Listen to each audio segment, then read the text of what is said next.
The air inside the makeshift workshop smelled of gun oil, canvas, and stale cigarette smoke. It was late February 1945, and Sergeant Thomas Bowman of the U.S. Army's 5th Engineer Special Brigade sat hunched over a wooden table in a requisitioned farmhouse 12 miles behind the front lines in western Germany. In his calloused hands, he held something that looked absurdly simple, almost childish in its construction. A standard M2 ammunition can, the kind that held belted machine gun rounds now packed with precisely measured explosives, detonators salvaged from German ordnance, and a triggering mechanism he'd fashioned from scavenged radio parts. His fellow engineers, gathered around the potbelly stove, regarded his work with barely concealed amusement. "Bowman's building a lunchbox bomb," one of them joked, exhaling smoke into the frigid air. Another laughed and asked if he planned to blow up a fence post with it. The derision wasn't mean-spirited, but it reflected a deeper truth about the winter of 1945. After years of industrial warfare, after watching B-17 bombers carpet German cities with thousands of tons of explosives, after firing artillery barrages that shook the earth for miles, the idea that a single metal box packed by hand could achieve anything significant seemed almost quaint. The men had seen what real destruction looked like. It arrived in formations of heavy bombers, in the thunder of long-tom cannons, in the systematic application of overwhelming American firepower. A homemade device, no matter how cleverly constructed, felt like a relic from an earlier, more primitive kind of war. But Sergeant Bowman knew something his colleagues hadn't yet grasped. He understood that the nature of the fighting had changed as American forces pressed deeper into Germany itself. The Wehrmacht, battered and retreating, had shifted tactics. They no longer held long defensive lines that could be pulverized by massed artillery. Instead, they'd gone underground, creating a network of reinforced command bunkers, communications centers, and fortified positions that were nearly immune to conventional bombardment. These structures, built with typical German engineering precision, featured layered concrete walls reinforced with steel, multiple chambers to dissipate blast force, and entrance tunnels designed to channel explosive energy away from critical areas. Standard American demolition charges placed on the exterior simply couldn't generate enough concentrated force to collapse them. Aerial bombs lacked the precision to strike the vulnerable points. The Germans had created fortresses that seemed impervious to everything the U.S. Army could throw at them. Everything, that is, except for one thing the Germans hadn't anticipated. If you're enjoying this deep dive into the story, hit the subscribe button and let us know in the comments from where in the world you are watching from today. Thomas Bowman had grown up in rural Pennsylvania, the son of a coal miner who'd worked the anthracite fields outside of Scranton. He'd learned about controlled demolition not in any army manual, but by watching his father and the other miners prepare blast holes in rock faces, calculating exactly how much dynamite to use, where to place it, how to shape the charge to direct the force. Mining wasn't about creating the biggest explosion, it was about creating the right explosion, one that fractured stone along its natural weaknesses rather than simply blasting it into useless rubble. When Bowman enlisted in 1942, he'd naturally gravitated toward the combat engineers, and by 1944 he'd become one of the 5th Brigade's most skilled demolition specialists. He'd blown bridges across French rivers, cleared paths through German minefields, and destroyed countless concrete obstacles along the Siegfried Line. Each job had taught him the same fundamental lesson.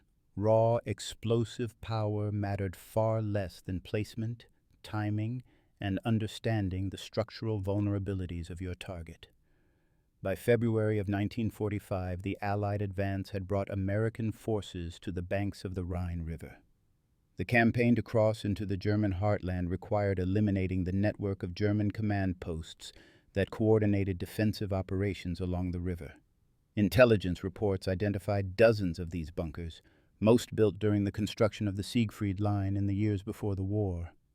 They were architectural marvels of defensive engineering, thick walls of reinforced concrete, often buried beneath several feet of earth, with ventilation systems, multiple exits, and interior layouts designed to protect occupants from anything short of a direct hit by the heaviest bombs. The U.S. Army Air Forces had tried bombing them with limited success. Artillery had proven equally ineffective. Infantry assaults were suicidal. The bunker's machine gun positions and interlocking fields of fire turned approaches into killing grounds. The standard solution, when conventional methods failed, was to call in specialized equipment. Massive satchel charges carried by armored vehicles or, in extreme cases, flamethrower tanks that could pump burning fuel through ventilation shafts. But these methods were slow, resource-intensive, and required supporting units that weren't always available when they were needed.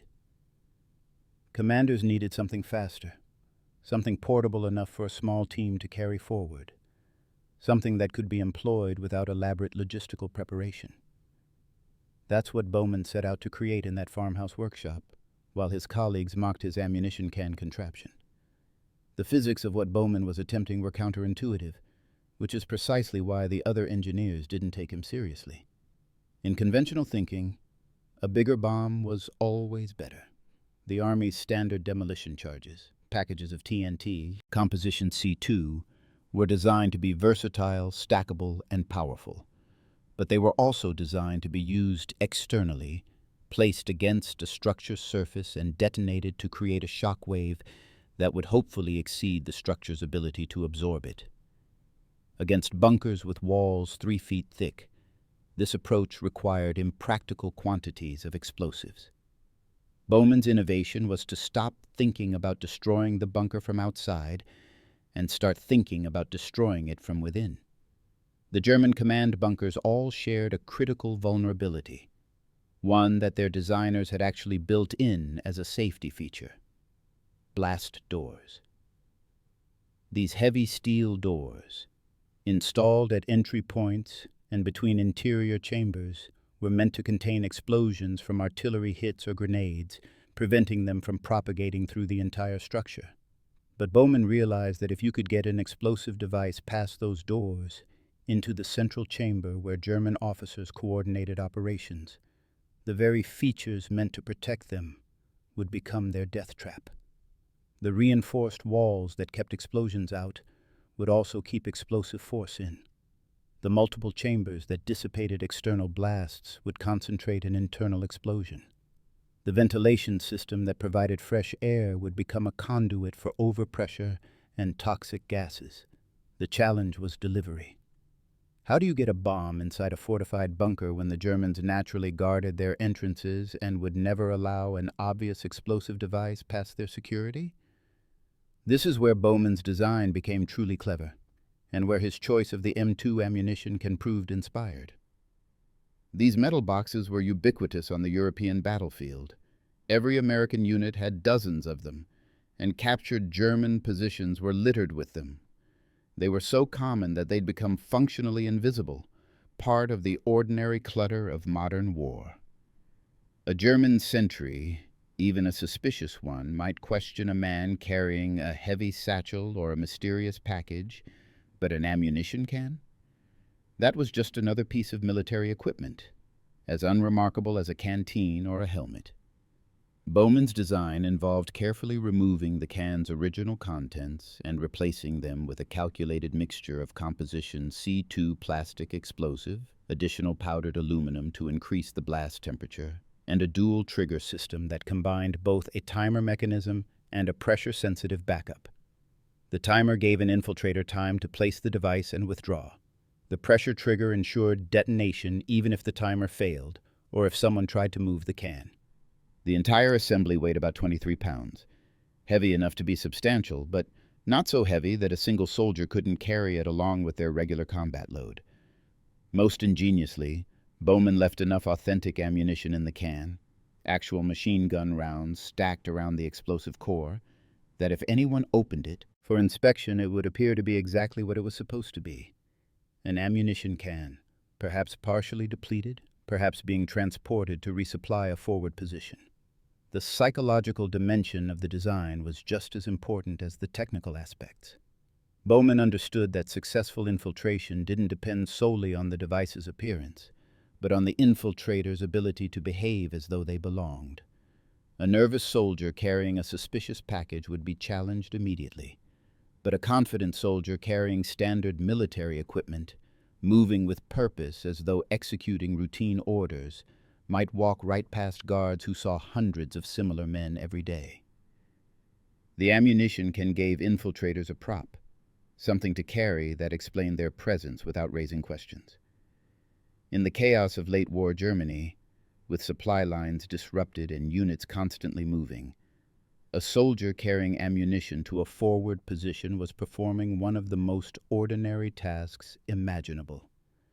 The first test of Bowman's device came on March 3, 1945, against a German command bunker near the town of Euskirchen, roughly 20 miles southwest of Cologne. The bunker served as a coordination center for Wehrmacht units defending the approaches to the Erft River, and American intelligence had identified it as a high-value target. Previous attempts to neutralize it with artillery had failed completely. The shells simply cratered the earth around the reinforced structure without penetrating its defenses. A direct assault would have cost dozens of American lives for uncertain results. The divisional commander, skeptical but willing to try unconventional methods, authorized Bowman to attempt his approach. The mission required more than just the device itself. It required men willing to walk directly into enemy territory carrying what amounted to a live bomb. Bowman selected 2 volunteers from his unit, Corporal James Hendricks, a former actor from Chicago who spoke passable German, and Private First Class Michael O'Connor, a wiry Bostonian who'd worked as a delivery man before the war and had a knack for looking like he belonged wherever he happened to be. The plan was audacious in its simplicity. The 2 men would don German uniforms, taken from prisoners and modified to fit, and approach the bunker in broad daylight, carrying Bowman's ammunition can along with forged orders indicating they were delivering critical supplies from a supply depot that had been overrun and hastily relocated. The psychological preparation for this mission was as important as the technical preparation. Hendricks and O'Connor spent 2 days rehearsing their cover story, memorizing the names of fictional German officers, learning the layout of Wehrmacht supply chains, and practicing the particular swagger of men who'd survived years of war and resented being reduced to delivery duties. They studied the small details that would make them convincing. How German soldiers rolled their cigarettes, the way they wore their caps, the casual profanity they used when complaining about officers. These weren't mere theatrical touches. In close contact with actual German soldiers, any deviation from expected behavior could trigger suspicion. On the morning of the operation, Bowman personally armed his device, setting the timer for 90 minutes. Enough time for infiltration and withdrawal, but not so long that the men would be caught in the blast radius. The dual trigger system meant that even if something went wrong with the timer, any attempt to move or inspect the can would initiate detonation. He placed the armed device inside its innocent-looking container, surrounded by genuine ammunition, and sealed it. To any casual inspection, it was indistinguishable from thousands of other M2 cans scattered across Europe.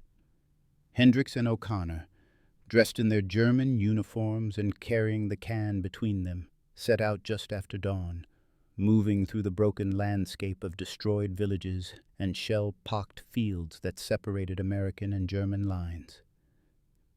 The approach to the bunker took nearly 3 hours. The 2 men moved deliberately, avoiding both American and German patrols, occasionally stopping to consult their forged documents as though genuinely uncertain of their route. When they finally reached the bunker's perimeter, they encountered their first real test. A checkpoint manned by 3 German soldiers, Lancers who looked tired and suspicious in equal measure. Hendricks, drawing on his acting experience, immediately took the offensive, complaining loudly in German about the incompetence of supply officers who couldn't maintain proper distribution networks. He thrust his forged papers at the nearest guard with the irritated authority of a man who'd been walking for hours on a pointless errand.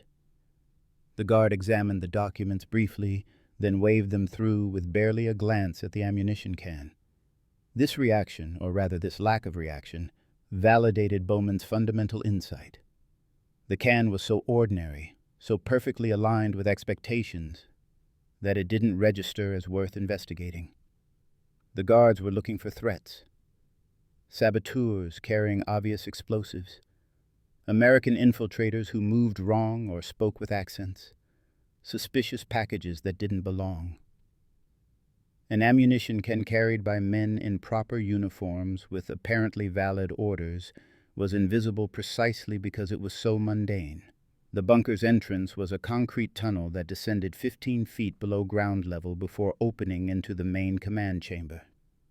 Hendricks and O'Connor followed a German sergeant down this passage, their boots echoing on the concrete floor, the can growing heavier with each step as the psychological weight of what they carried began to overwhelm its physical mass.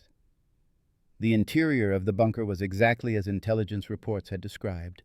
A central command room, perhaps, 20 feet square, walls lined with maps and communication equipment, side chambers for sleeping quarters and supply storage. A dozen German officers and enlisted men occupied the space, some bent over maps plotting defensive positions, others monitoring field telephones connected to forward units.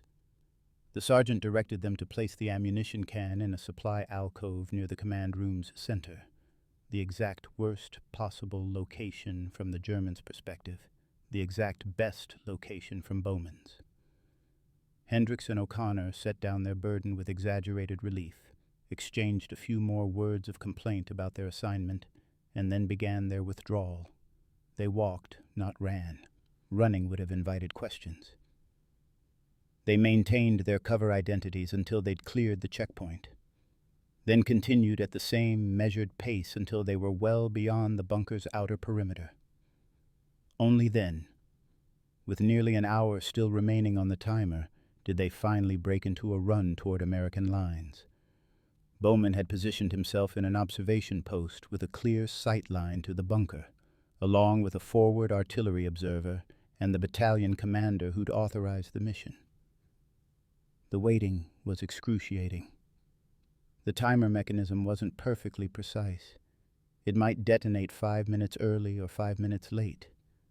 There was always the possibility of mechanical failure, or that the Germans had somehow discovered the device and were attempting to defuse it. As the minutes crawled past, the battalion commander's skepticism became increasingly apparent. He'd seen too many elaborate plans fail, too many promised miracles that delivered nothing but wasted effort. Then at approximately 11:23 in the morning, the ground shook. The explosion wasn't dramatic from the outside, not in the way Hollywood would later depict such things. There was no massive fireball, no visible destruction of the bunker's exterior. What observers saw was something far more subtle and far more devastating, a brief pulse of dust and smoke, erupting from the bunker's ventilation shafts, followed by a strange settling of the earth around the structure, as though the ground itself was exhaling. What had happened inside, however, was catastrophic beyond anything Bowman had predicted. The confined space of the command chamber had converted Bowman's 23-pound device into something functionally equivalent to a 500-pound bomb detonated in a sealed room. The blast wave, unable to dissipate into open air, had reflected off the reinforced walls with multiplying force, creating overlapping pressure fronts that exceeded 50 pounds per square inch, enough to rupture internal organs, shatter bones, and pulverize soft tissue. The heat from the aluminum-enhanced explosive, trapped within the concrete shell, had exceeded 2,000 degrees Fahrenheit, instantly incinerating everything combustible and creating a brief but intense firestorm that consumed all oxygen in the central chamber. Those Germans who somehow survived the initial blast, and intelligence reports suggested there were none, would have died within seconds from suffocation or thermal injuries. But the destruction didn't stop with the immediate casualties.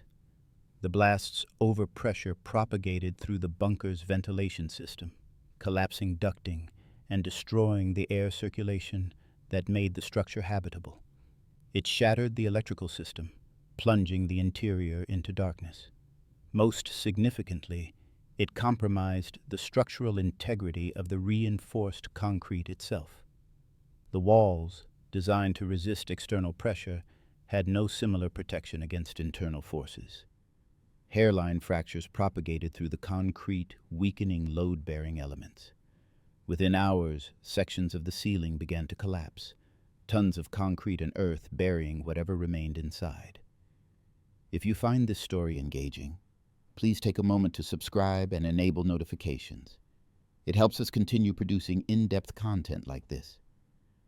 When American combat engineers finally entered the bunker 2 days later, after German forces had retreated from the sector, they found a tomb. The central command chamber was a chaos of collapsed concrete, twisted metal, and charred equipment. The blast had been so thorough that it was initially impossible to determine how many Germans had been inside. Body parts were scattered and buried under rubble, and the heat had been sufficient to cremate remains beyond easy identification. Eventually, forensic examination determined that between 14 and 17 German personnel had died in the explosion, including at least 2 officers of field-grade rank who'd been coordinating defensive operations for a sector covering nearly 12 miles of front. The intelligence value of the destroyed bunker was almost as significant as the military impact. German field telephones, partially protected in side chambers, yielded communication logs that revealed defensive positions, unit strengths, and planned counterattack timings. Maps marked with defensive strongpoints gave American commanders a comprehensive picture of German fortifications along the entire sector. Most importantly, the complete and sudden silence from a major command node created confusion and disruption in German lines that American forces exploited immediately, advancing several miles before the Wehrmacht could reorganize their command structure. Word of Bowman's success spread rapidly through the 5th Engineer Special Brigade and then to higher commands. The men who'd mocked his ammo box bomb now wanted their own versions. Within a week, Bowman found himself pulled from regular duties and assigned to train other combat engineers in his technique. The simplicity of the design meant it could be replicated quickly. Any competent demolition specialist could assemble the device with standard explosives and readily available materials. The challenge was training infiltration teams in the psychological aspects of the mission. The confidence needed to walk into enemy territory, the small behavioral details that separated convincing German soldiers from obvious imposters, the nerve required to place a live bomb and withdraw without betraying any sign of nervousness. Part 3, between early March and late April of 1945, variants of Bowman's ammunition can bomb were employed at least 17 times against German command bunkers, communication centers, and fortified headquarters across the Western Front. Not every mission succeeded. 3 infiltration teams were captured before reaching their targets, and 2 devices failed to detonate due to mechanical problems. But when the tactic worked, it worked devastatingly. Conservative estimates suggest that these operations eliminated between 200 and 250 German officers and enlisted personnel, disrupted command and control for multiple Wehrmacht divisions, and yielded intelligence that directly contributed to the rapid American advance across the Rhine and into central Germany. The tactical impact, however, was only part of the story. The psychological effect on German defenders was equally significant. The realization that their most secure facilities could be penetrated, that their reinforced bunkers offered no protection against an enemy willing to walk directly through their defenses, created a climate of paranoia. Security procedures became Byzantine. Supply deliveries were subjected to multiple inspections. German soldiers became suspicious of their own personnel, knowing that American infiltrators had successfully impersonated Wehrmacht troops. This erosion of trust, this forced diversion of resources to internal security rather than front-line defense, represented a form of psychological warfare that Bowman had never intended, but that proved remarkably effective. The German military, despite its reputation for technological innovation, never developed an effective countermeasure to Bowman's tactic. They couldn't seal their bunkers completely. Fortifications needed ventilation, communication lines, supply access. They couldn't inspect every piece of equipment that entered their facilities. The sheer volume of material movement in a modern military made comprehensive searching impossible. They couldn't rely solely on personal recognition. Units were constantly reorganized, replacements arrived regularly, and the chaos of retreat meant unfamiliar faces were common. The Americans had found a vulnerability that structural engineering couldn't eliminate, and that procedural security couldn't adequately address. Bowman himself participated in 3 more infiltration missions before the war's end, each time refining his approach based on lessons learned. He developed multiple variants of the device, some designed for maximum blast effect, others optimized for fire damage, still others configured to create toxic gas that would contaminate a bunker for hours. He trained infiltration specialists in lockpicking so they could gain access to locked storage areas where a device could be hidden more securely. He created delayed action triggers that could be set for days rather than hours, allowing devices to be planted during routine inspections and detonated only when intelligence confirmed high-value targets were present. The ethics of these operations troubled some observers, both during the war and in subsequent historical analysis. Infiltration missions, which involved wearing enemy uniforms, existed in a gray area of international law. The Hague Convention of 1907 technically prohibited combatants from fighting while wearing enemy uniforms, though it made exceptions for espionage and sabotage. American military lawyers determined that Bowman's operations fell within legal boundaries, since the infiltrators removed their disguises before any hostile action and didn't directly engage in combat while disguised. The distinction was technical and perhaps legalistic, but it mattered in an era when both sides still maintained at least a facade of adherence to rules of warfare. More problematic was the nature of the attacks themselves. Command bunkers weren't pure military targets. They often housed administrative personnel, communication specialists, even medical staff. The explosions made no distinction between combat officers planning attacks and clerks processing supply requisitions. Bowman himself, in interviews conducted decades after the war, acknowledged this moral complexity. He never claimed his actions were bloodless or surgical. He simply noted that they were effective, that they saved American lives, and that in the context of total war against Nazi Germany, such considerations took precedence over squeamishness about methods. The spring of 1945 saw the final collapse of German resistance in Western Germany. American forces crossed the Rhine in multiple locations, advanced rapidly through the Ruhr industrial region, and by April were pushing toward the Elbe River, where they would eventually meet Soviet forces advancing from the east. Bowman's infiltration tactics played a minor but measurable role in this advance. Each destroyed command bunker disrupted German coordination. Each compromised headquarters yielded intelligence that shaped American strategy. Each successful mission demonstrated that the Wehrmacht's defensive positions were permeable rather than impregnable. Thomas Bowman survived the war without serious injury, a remarkable achievement for a combat engineer who'd participated in frontline operations from Normandy to central Germany. He was decorated with the Bronze Star for valor, though the citation was deliberately vague about the specific nature of his contributions. Military security concerns meant the infiltration tactics remained classified for years after the war's end. He returned to Pennsylvania in August of 1945, married his hometown sweetheart, and eventually took over his father's small construction business. He rarely spoke about his wartime experiences, and when he did, he focused on the technical aspects of demolitions work rather than the dangerous infiltration missions.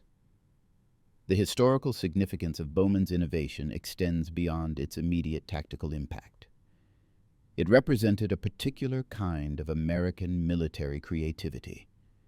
the ability to identify vulnerabilities through unconventional thinking, to improvise solutions using readily available materials, to adapt tactics rapidly based on battlefield conditions. The German military, despite its fearsome reputation, often displayed a certain rigidity in doctrine, an over-reliance on prescribed methods and formal organization. American forces, drawing on a culture that valued practical problem-solving and individual initiative, excelled at this kind of adaptive warfare. The ammunition can bomb also illustrated the continuing importance of human factors in an increasingly technological war. By 1945, the conflict had become dominated by industrial production, by strategic bombing, by massed armor formations and mechanized infantry. Victory seemed to belong to whoever could manufacture more tanks, more aircraft, more artillery shells. Yet Bowman's success demonstrated that clever individuals, willing to take personal risks and think creatively about problems, could still achieve disproportionate results. His 23-pound device accomplished what 1,000-pound bombs could not, simply because he understood that the challenge wasn't applying more force, but applying force correctly. In the decades after the war, military theorists studied Bowman's tactics as examples of asymmetric warfare, techniques that achieve strategic effects without corresponding resource expenditure. Special operations forces, in particular, incorporated lessons from the infiltration missions into their doctrine.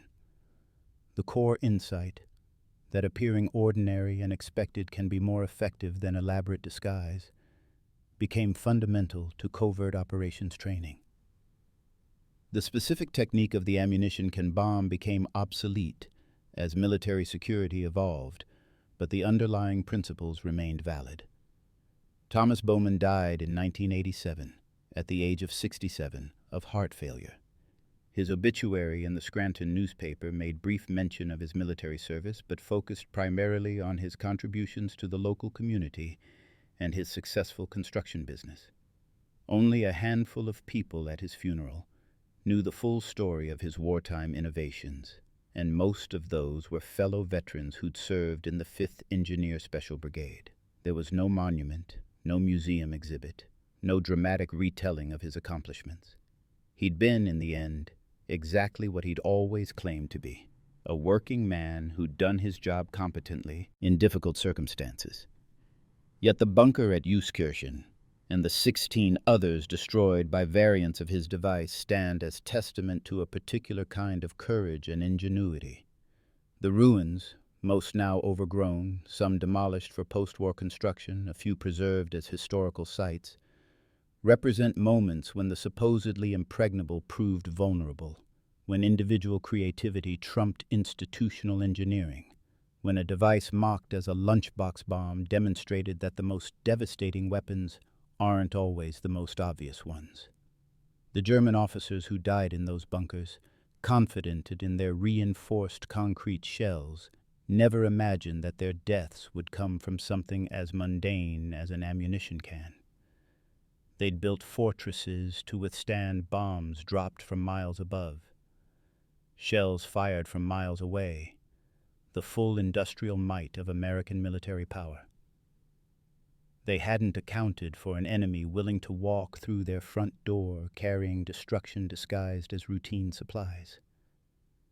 That failure of imagination, that inability to conceive of threats that didn't conform to expected patterns, proved fatal in a war where adaptation and innovation increasingly determined survival.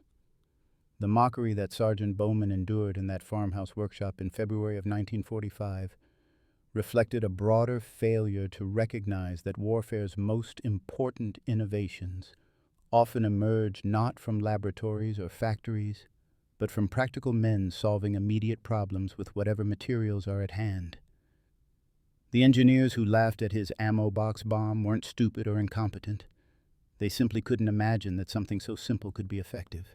Their skepticism was rooted in the reasonable observation that modern war required modern solutions, that industrial age problems demanded industrial age weapons.